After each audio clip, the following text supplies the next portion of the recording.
Olá, está a começar o programa Lusoninhos da NITV, um programa que destaca as principais notícias do mundo e em especial do continente africano.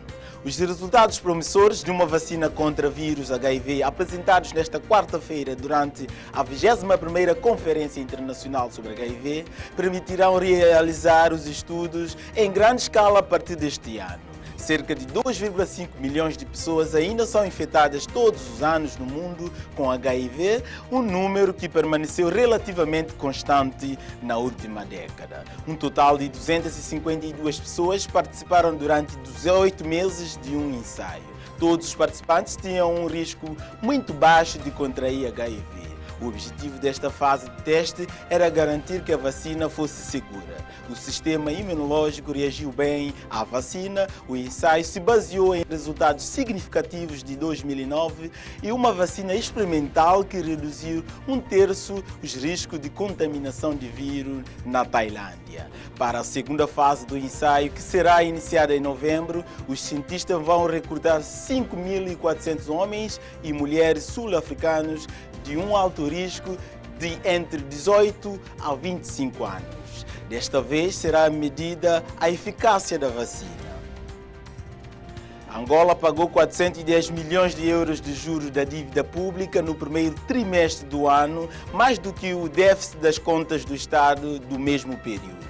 Os dados constam do relatório da execução do Orçamento Geral do Estado para 2016, no primeiro trimestre, e que foi aprovado esta quarta-feira na Assembleia Nacional. O resultado assinala ainda que, por força das limitações impostas pela diminuição de preço de barril de petróleo nos mercados internacionais e a consequente redução das receitas petrolíferas, foi necessária a cativação de créditos orçamentais visando melhor controle da execução da despesa pública.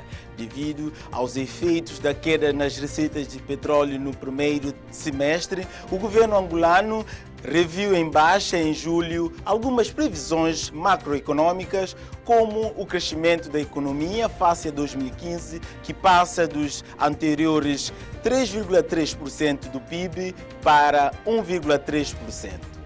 Cerca de 75 pessoas morreram nos últimos dias na China, vítima do mau tempo. Em Pequim, as estradas foram cortadas, transformadas em rios, carros submersos e muitas estações de metro foram totalmente inundadas. Este é o resultado das chuvas intensas que caíram nos últimos dias. Aliás, desde a segunda-feira que a região da capital está a ser atingida pelo mau tempo.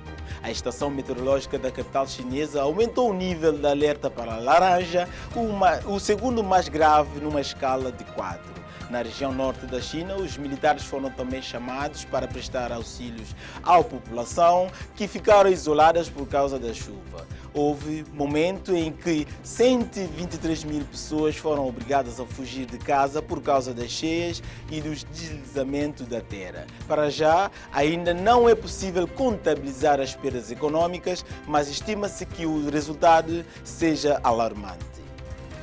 Donald Trump não muda discurso após ser investido como candidato republicano às presidenciais de novembro. O milionário apresentou-se como a voz dos mais fracos, prometendo restaurar a lei e a ordem no país contra a insegurança, a imigração legal e terrorismo frente à convenção republicana reunida pelo quarto e último dia. Durante mais de uma hora de discurso, o candidato prometeu fazer com que os aliados dos Estados Unidos paguem a devida cota pela segurança e garantiu que vai proibir a entrada de imigrantes de países comprometidos pelo terrorismo, como a Síria. O milionário criticou igualmente o legado de Obama e Clinton, acusando a ex-secretária de Estado de ser responsável por uma política externa de mortes, destruição e fragilidade no Médio Oriente. Com um discurso mais centrado nas questões de segurança e da luta contra o terrorismo, o magnata do milionário resumiu o seu programa econômico com a defesa do protecionismo com uma política comercial justa e uma redução de impostos, segundo ele, inédita para a classe média. Um discurso que condensa as promessas avançadas até hoje pelo candidato, que evitou, no entanto, citar a religião muçulmana, a NATO ou o México, que tinha inflamado a polêmica nas últimas semanas, assim como as críticas à sua alegada incapacidade para assumir a chefia da nação.